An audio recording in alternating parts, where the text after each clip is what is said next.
So, storytelling. As you may know from every piece of media on this planet, movies, TV shows, novels, games, storytelling has always been the core element that pulls an audience in. Even when you are doom scrolling TikTok, you stop at the reels that capture you because of how the story is told. Recently, there's been a growing volume of this: dashboards, reports, charts, spreadsheets, that has created a whole new branch of storytelling, which is called data storytelling. So, with that in mind, let's. Oh, wait, hold on one second. Hey Felix, how are you, brother? Hey, Anthony, I'm good. How are you? Good too. But hey, I've got something to ask. I've got some data from a pizza shop, and I already made the charts, but when I present it to my managers, they just look quite confused.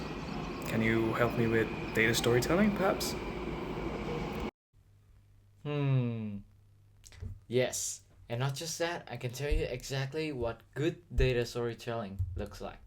But first, what do the experts actually say about data storytelling? Harvard Business School defines it as the ability to communicate insights from a dataset using narrative and visualizations to put data into context and inspire actions for your audience. In similar terms, use data through visuals and narrative to generate insights that move people. So let's break down what it's actually made of. First, data, the foundation. But raw data alone tells you nothing. Numbers, rows, columns, no story yet. Second, narrative, the human layer, the context, the insights, the explanation of what the data means and why it matters. Without narrative, your audience sees numbers. With narrative, they see a problem or an opportunity. Third, visuals. Visualizations translate numbers into something the brain can process instantly. A visual without a narrative is just a decoration. A narrative without data is just an opinion. When all three work together, that's data storytelling.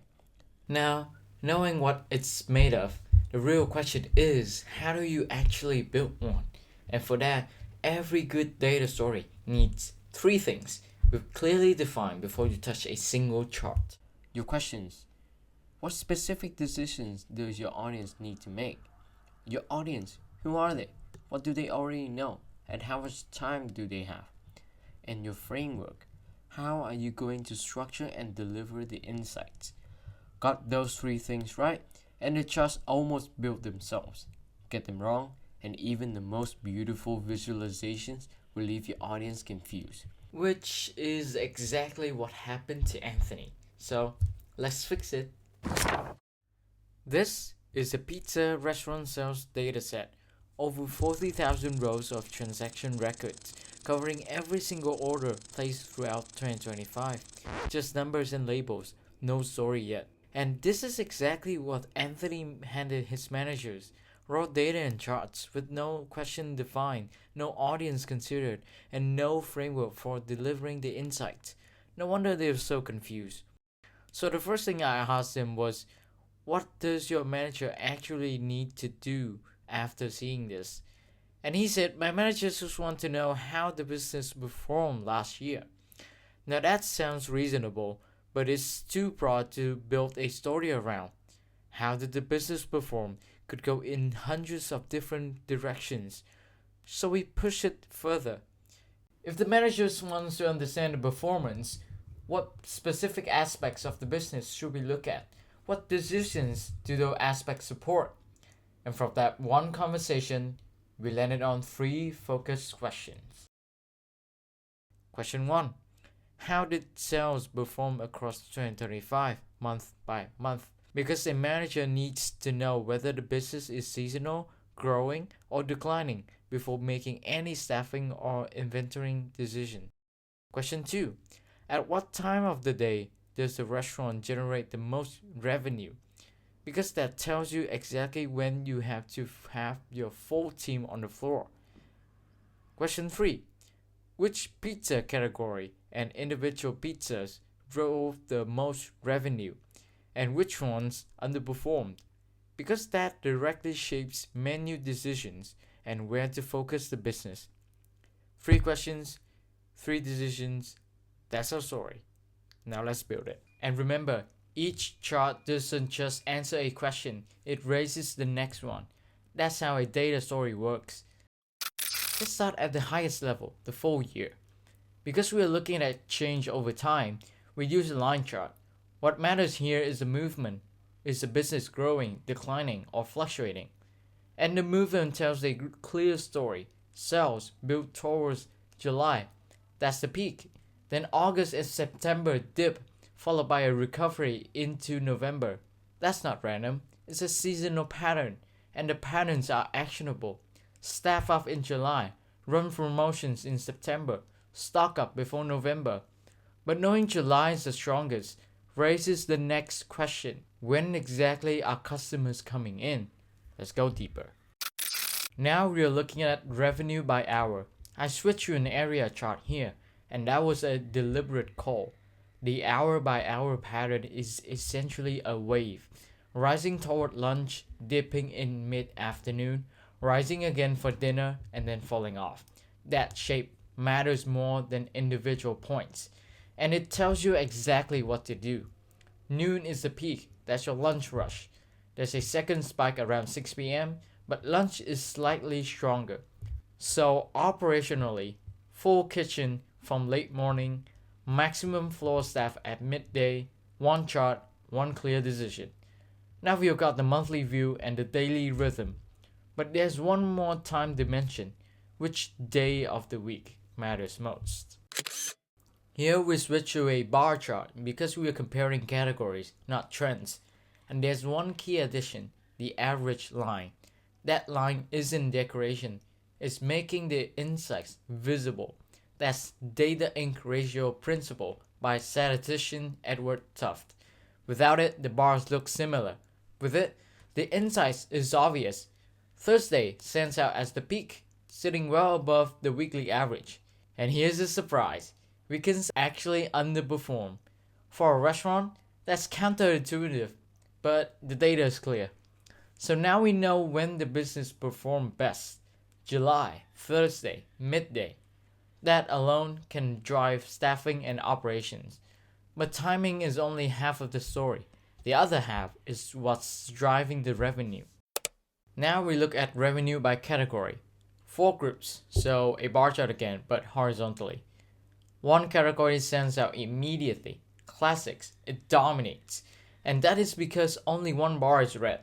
The rest are gray. I didn't do that by accident though. That's pre-attentive attributes. Your eye goes straight into the red bar before you even consciously decided to look at it. Classic is your anchor product. It's reliable, high performing, and critical to protect and promote. But that raises the next question. Which individual items are actually carrying that performance? Now we zoom in. Top and bottom performers at product level. Same chart type, but now the contrast is clear. Thai chicken leads by a wide margin, while Brie Carré sits at the bottom, less than a quarter of the top performer. And there's a pattern. The weakest items are mostly veggie options. That's not random, it's something worth investigating. Now the manager has a real decision to make. Do you remove the underperformers to simplify operations, or invest in improving and promoting them? The chart doesn't decide, but it frames the question. And that's the point of all of this. Put it all together, and you have a complete picture. You know when demand peaks, how it flows through the day, which days matter most, what products drive the revenue, and which ones need attention. 5 charts, one connected story, each insight leading to the next question, and that is data storytelling when it works. With all the visuals in hand, the only thing left to do is to present them to the managers. But how do you present them? Which framework should you use to deliver the insights effectively? There are many useful frameworks out there, like the SCR framework, the what's so what now what structure, or even simple narrative arcs. But since Anthony's manager want to quickly grasp the current situation of the business, the best fit here is the pyramid principle. developed by Barbara Minto at McKinsey. The idea is simple. Deliver the answer first, then use your data and visuals as evidence to back it up. Don't make your audience work to find a conclusion. Lead with it. And applying it to our charts is straightforward. Instead of a generic, uninformative title like Monthly Revenue 2025, which tells the manager what the chart is but not what to think, you put the insights as the title, and that way it captures their attention immediately. And from there, you guide them through the evidence. Based on all the charts that we built, here is the before and after of every chart when this framework is applied. The titles are now answers, not labels. The charts are now evidence, not decoration. And as you can see, they are immediately more informative, more actionable, and far easier for a manager to follow. Put them all together, and you have a complete story to present to your managers. So, if someone asks, what did Anthony charts actually look like? Well, here it is. The same data we've been working with. But tell me, where does your eye go first?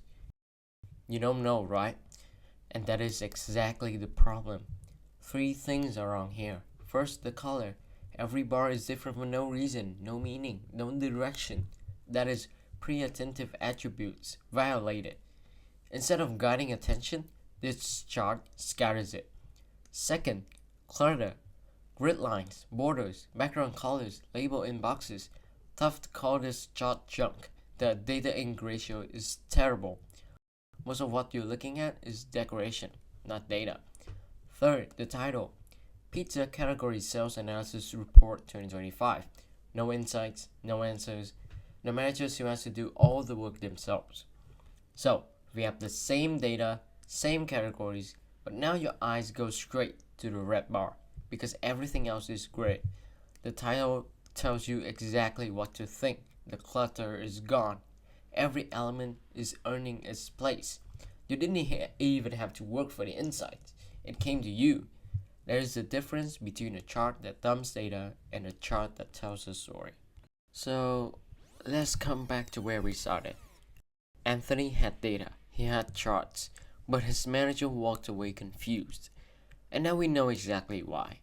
He had the first component, data, but he was missing the other two. There was no narrative connecting the numbers to a decision, and the visuals weren't designed to guide, they were designed to display.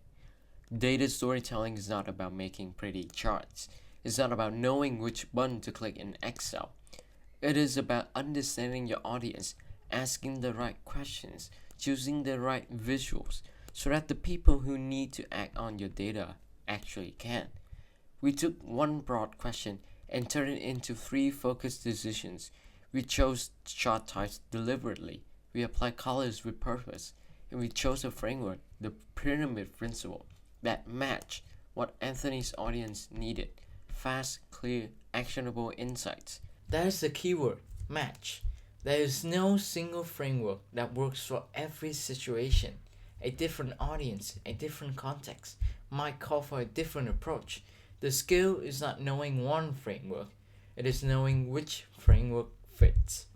And underpinning all of it, the data ink ratio, the pre-attentive attributes, not as design rules, but as storytelling decisions that make every visual earn its place. This applies to any dataset, any industry, any audience.